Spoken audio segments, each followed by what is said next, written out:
All right, guys. So today I'm here with our listing coordinator, Melissa Young, who has listed, prepared, talked to numerous clients of ours, probably over 200 over the last 24 months. And she has experienced all personality types, all types of sellers. And we wanted to give you guys feedback, like from Melissa's personal experience of what she does, how she does it. Obviously, you came from a different industry, so maybe talking a little bit about the background and some things that did apply, and also giving people advice, whether it's an agent looking for someone that holds your position that they need help with, or if it's someone that is a listing coordinator, or even if it's specifically a listing agent that specializes in listings, that probably there's some things that they could learn from this conversation. So tell us a little bit about yourself. Yeah. So in my previous role as an events producer, I did a lot of different things in terms of managing, different types of personalities with, vendors, and then also artists and then their teams, their management and agents and things like that. So definitely having to manage a lot of different personalities, and then also having to manage a lot of really time sensitive timelines, along with multiple vendors within those timelines. So I can definitely say that a lot of the things and the skills that I had in my events role definitely translated really well into the current job as a listing coordinator. Yeah. All right, so you guys are probably wondering, why does a real estate agent need someone like a listing coordinator to help with the process? And what you'll realize is as you become more productive, you don't have time to do everything for every transaction. And to be honest, you might be thinking some of the limiting beliefs that I've heard from other agents is, well, the client expects me to be a part of every part of the process because they're hiring me. And that's actually not completely true, because if you look at a doctor's office, a doctor is going to help you with some of the important things, but they have such good supportive cast, whether it's the nurse, the receptionist, the specialist in that doctor's office, that they honestly expect good service, not necessarily just yourself. So with that said, I think when you get more productive, you can focus on two things. You can focus on helping buyers and helping listings. Now, your whole organization should help both aspects, because that's everyone that you can service. But when there is something that is a little bit more highly leveraged that you can grow your business off of, and what we consider the defense of the business, let's say we relate it to sports, defense and offense, the defense is getting consistent listings and providing really good service.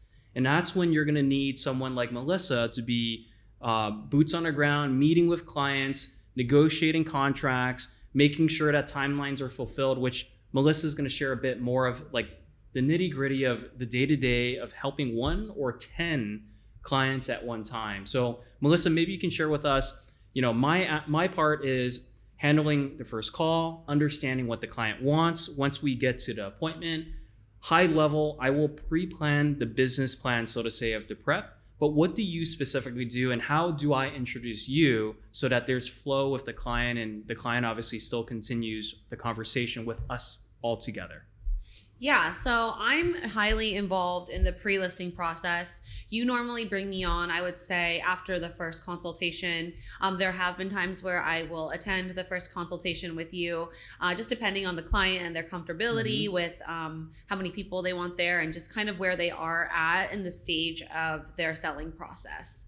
But my role specifically is really involved, like I said, in the pre-listing process. So once you kind of pass off that client to me, I reach out to them, or you'll connect us via group text or email. And then from there, I'll book an appointment with a contractor just to do a quick walkthrough of the property, kind of assess the condition, and then give them our best recommendations in terms of what we would recommend to have their property present the best. Obviously, that's going to be up to the seller at the end of the day. But we want to give them a full scope of information so that they have a true understanding of what benefits the remodeling will bring to them if they do choose to go that route. So, from the first step for me is to schedule the contractor walkthrough. We go through the whole property. I basically call out any and all pieces of work. And then the way our contractors work is that they line item each piece of work, so that way when I send that over to the seller, they can really understand where all of the money is kind of going. And then I can help them pick and choose what would make the most sense. What I like to say is what is a must do versus a nice to have. So for example, if their flooring is all torn up, I will definitely recommend them redoing their flooring. But if their bathroom is really dated, but it's still quote unquote livable, then I might not suggest for them to do that over the flooring if we are being more budget conscious. And then from there, once we kind of determine the scope of work, we can really, really look at timelines. I know in your initial consult, you usually go through timelines with them. So there is kind of like a target date on mind, but once we really confirm the scope of work, we can really get to work on the timelines, just because the scope of work will kind of determine how long the pre-listing process will take.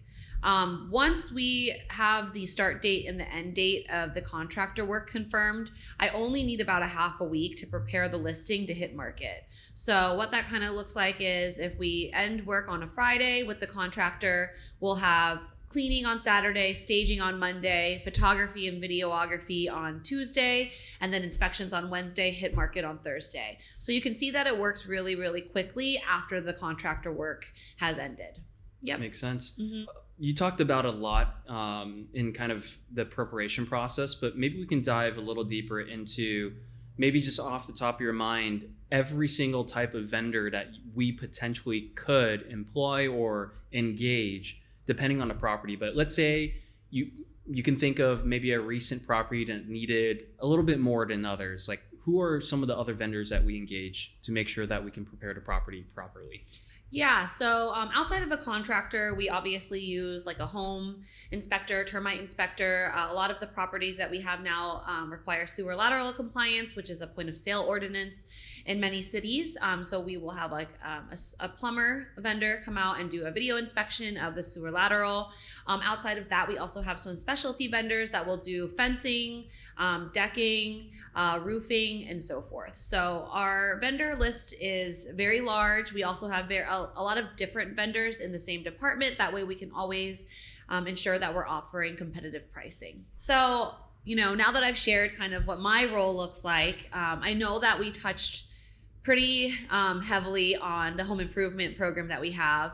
But, a lot of the debate with our sellers comes from whether or not they should remodel or whether or not they should sell as is. So kind of walk us through the process of how you explain this to our sellers and how you can kind of guide them to make the right decision.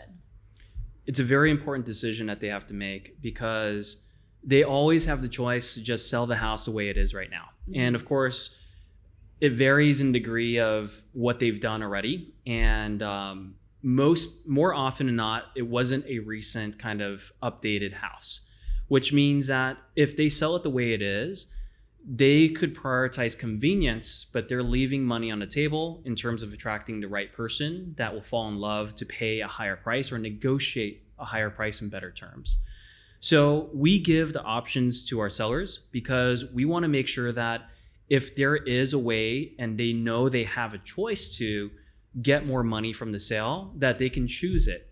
Versus oftentimes the ones that sell off market, they sell to an investor, and guess what that investor is going to do?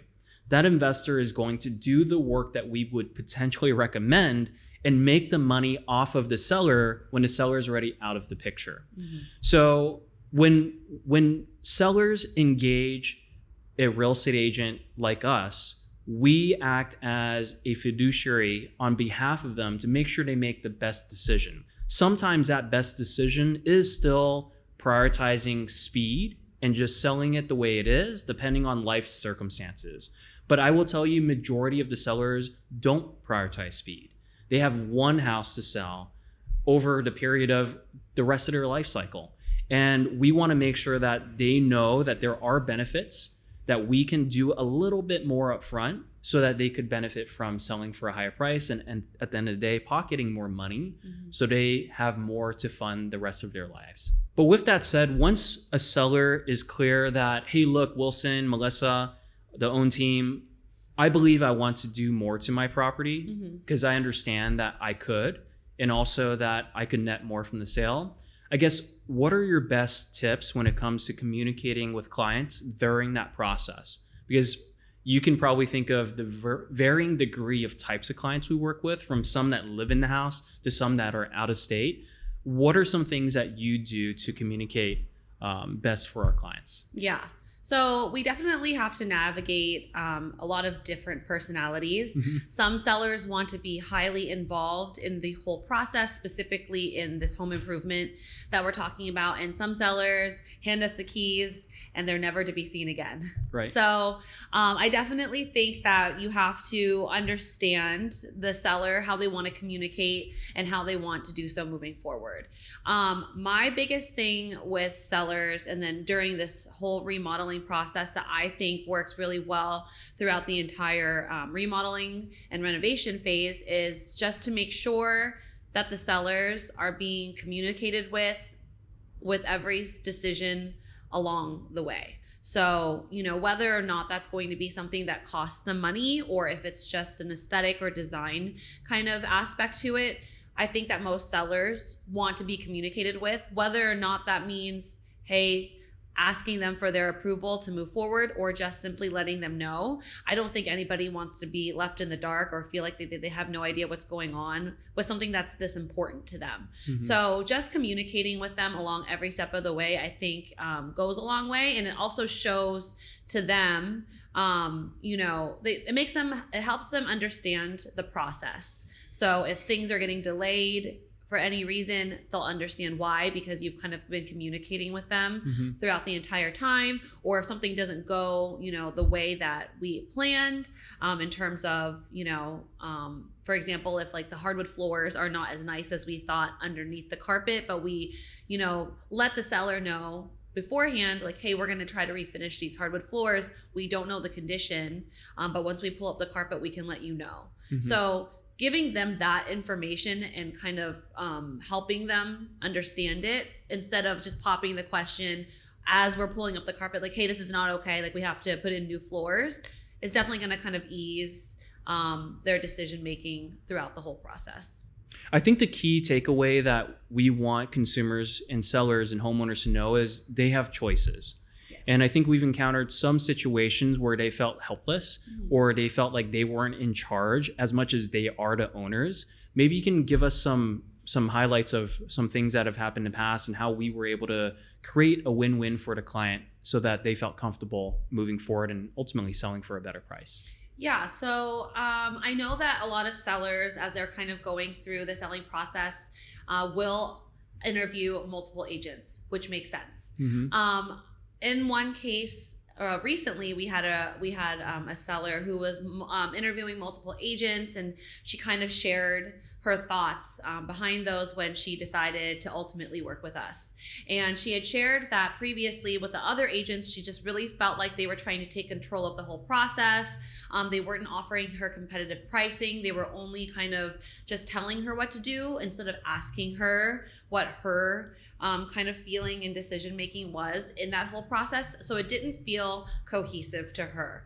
And then when we met with her, I was able to bring our contractor there at the same time. And yes, we made our suggestions. I think that what helped was our invoicing from the contractor is all line itemed, so she could really understand the costs of everything. And then having that other meeting afterwards and just sitting down with her, showing her, hey, this is going to bring us value. Maybe this one we can, take away, just to give them the sense that, we're not just trying to make them spend all their money or, tell them to do everything. We really are being conscious about what we're recommending them to do. And then also really putting them first and not, the property first.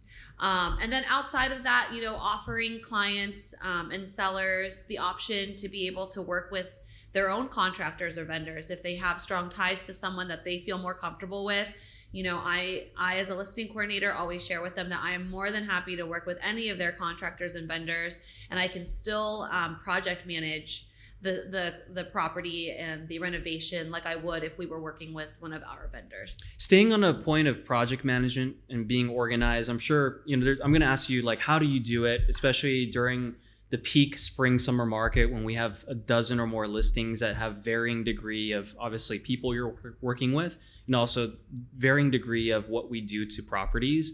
I think it's important for us to kind of express that when sellers work with us, they're not just working with an agent and they have to project manage their property themselves, which is many cases, that's what they think. That's where you come into play, where you are at the properties giving updates, but with more during certain periods of the year. How are you able to organize all of that? And maybe this is more of a answer for those that are looking for a listing coordinator, or those that have a listing coordinator but want to increase their capacity to be able to prepare more listings at once, because maybe sometimes the team or the agent's doing well, right? So they're taking more listings. Mm-hmm. What's your best advice for that? I would say, well, we have a whole team. It's not just me. We also have the whole operations team. So if I have to lean on someone for some support, we always have the operations staff as well. Mm-hmm. We also do use some project management tools just to make sure that all our timelines are matching up. And then also, we create separate group chats with each of the sellers and their properties, and then I'm able to pin them. I don't know if everyone has an iPhone, but I'm able to pin them, and then every morning and every evening I kind of go through each property and I just make sure, like a little checklist, that we're hitting all our marks for each of them. I think as long as you keep an open communication with each of them, and then also with the agent, and just updating everyone, no matter how busy you get, everyone's going to feel seen and heard, and I think that's probably the most important piece of the entire process. That makes sense. And you might have answered our kind of next topic and question. No escrow, no listing is perfect. Mm-hmm. SHIT happens, right? Yes. Hiccups, fires, things happen. So I think you might have just answered it, but dealing with those fires and dealing with things that happen out of expectation, like, what's your best advice? And maybe you can share some examples. Yeah, so I feel like I went through this a lot in my events job before, just because everything happens so quickly. So being able to anticipate what's going to happen, and I feel like that happens. You kind of acquire that skill the more seasoned you get in any role. So just being able to anticipate those issues before they even happen, obviously, is the most ideal situation. Mm-hmm. But nobody's perfect, and no listing is perfect, like you said.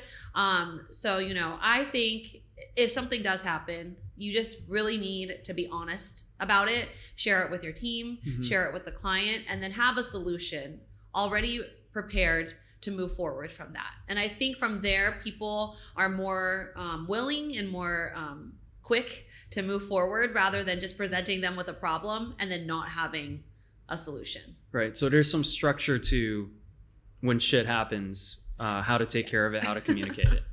All right. Well, you've asked me a lot of questions, so I would love to ask you some. Okay, first question. You've been in this industry for a long time. I'd love to hear kind of about your career path and what led you to the point where you felt like you needed to hire a listing coordinator. Well, I think it really starts with the first hire. And Gary Keller said it best.